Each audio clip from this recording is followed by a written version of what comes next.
Pookatti town ഭാഗം കഴിഞ്ഞ് ഫസ്റ്റിൽ കാണുന്ന ലെഫ്റ്റ് സൈഡിലെ റോഡിനാണ് പോണത്. ഇവിടെ കാണുന്ന ബോർഡും കഴിഞ്ഞ് നേരെ മേലേക്ക് ചെല്ലുമ്പോൾ കാണുന്നത് ഭാരതീയ വിദ്യാഭ്യാസം എന്ന സ്കൂളാട്ടോ. അതിന്റെ മെയിൻ കവാടാണ് ഈ കാണുന്നത്. റോഡ് സൈഡിൽ വന്നാണ്ട് ഈ സ്കൂൾ നോക്കുമ്പോൾ കാണുന്ന കാഴ്ചതാണ്. ഈ സ്കൂൾ കഴിഞ്ഞതിന് ശേഷം മേലേക്ക് റോഡും ഉണ്ട്. ആ റോഡിനപ്പൊ കയറിയിരിക്കുന്നത് വലിയൊരു കോറിയാണ് വരുന്നത്. ആ ഒരു സൈഡിലായിട്ട് ഇവര് വല കെട്ടിയിരിക്കുന്നു. സംഭവം എന്താണെന്ന് അറിയില്ല. ആ സൈഡിൽ പോയപ്പോൾ റോഡ് ഗേറ്റ് വെച്ച് ക്ലോസ് ചെയ്തിരിക്കണം. അപ്പൊ തിരിച്ചു നടക്കുകയാണ്. ആ ഒരു സൈഡിൽ നിന്ന് വെള്ളം ഒലിച്ചത് എങ്ങനെ പോവാട്ടോ ഈ ഒരു സൈഡിലേക്ക്. റോഡിന്റെ തന്നെ സൈഡിലായിട്ട് വലിയൊരു മുളക്കെട്ട് കാണാണ്ട്. ഇതിന്റെ സെന്ററിലും അതിന്റെ ഉൾഭാഗത്തൊക്കെ ആയിട്ട് ഇതുപോലത്തെ വലിയ വലിയ മരങ്ങൾ കാണാണ്ട്. ഇതൊക്കെ വരുന്നത് മുള്ളാണ് കേട്ടോ. വലിയൊരു കയറ്റാട്ടോ കാണുന്നത്. റോഡ് കോൺക്രീറ്റ് ചെയ്തിരിക്കുകയാണ്. ഇരുമ്പിളിയം ഗ്രാമപഞ്ചായത്ത് വാർഷിക പദ്ധതി 2021-22 മദ്രസപ്പടി കോപ്പിപ്പടി. നിങ്ങളെ പടിയാ? ഏതാ നിങ്ങളെ വീട്? അമ്മ അടിപൊളിക്കണല്ലോ. അപ്പൊ ഈ ലെവലിന്റെ മേലക്ക് വരണമെങ്കിൽ എന്ത് ചെയ്യാ? അപ്പൊ അത്ര ഇടുള്ളൂ അല്ലേ? എന്റെ മേലക്ക് ഇടൂല.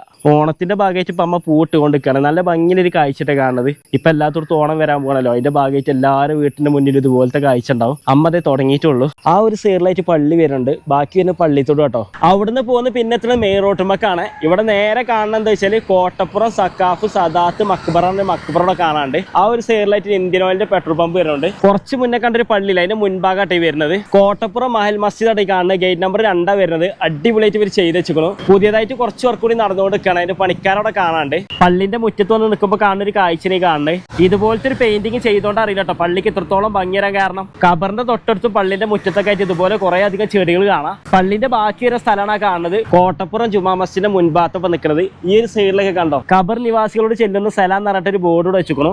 ആകാശത്തിനോട് ചേർന്ന് നിൽക്കണമായി തോന്നുന്നുണ്ട് ഇവിടെ നിൽക്കുമ്പോൾ ഈ പള്ളി കാണാൻ.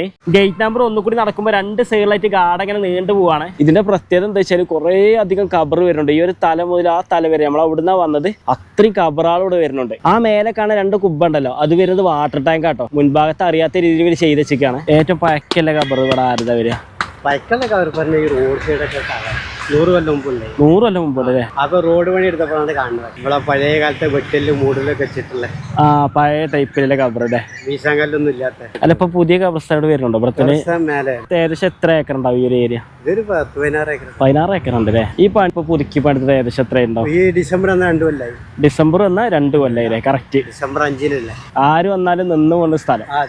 എതിർപ്പാർട്ടികൾ എല്ലാരും ഒരുമാതിരിയാണ്. അവിടെ സുന്നിയോ മുജാദോ ജമാഅത്ത് അങ്ങനത്തെ ഒന്നുമില്ല. എല്ലാരും ഒന്നിച്ചിട്ട്. ഏകദേശം എത്ര വർഷം ഈ പള്ളിക്ക് പഴക്കണ്ടാവും? 110 കൊല്ലം പഴക്കണ്ടേ?